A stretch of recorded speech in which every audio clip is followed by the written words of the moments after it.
Hey, thanks for taking the time to watch this video and to learn OneNote. We want as many people as possible to learn how to work effectively with tools like OneNote, Office 365 and Surface. So please refer this series to your friends and colleagues. If you really want to have an impact with your team, the most effective way is to set aside time each week to improve your digital skills. You can set up this process in your organization with our Microsoft 365 coaching programs.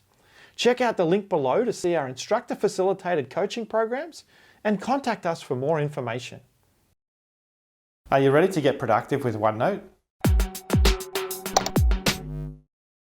A slightly more obscure feature of OneNote, but still very cool, is Wiki linking. Wiki linking allows you to quickly generate links to other pages, or even to automatically create pages if they're not already there. The best way to understand Wiki linking is to see it in use. So here on my page, if I enclose a sentence in double square brackets, you'll notice that as I add the last brackets, it automatically converts this line of text to a link. Now, if the text within that page lines up with the title of another page in this section, OneNote will automatically create a link to that page.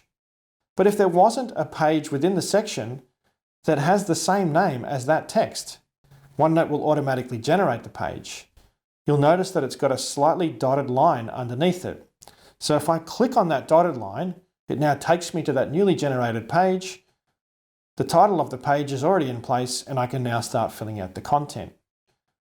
So you can use Wiki linking to create a table of contents essentially that actually builds the pages needed automatically.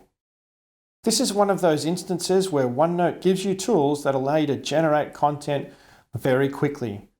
So try Wiki linking and you'll be well on your way to getting productive with OneNote.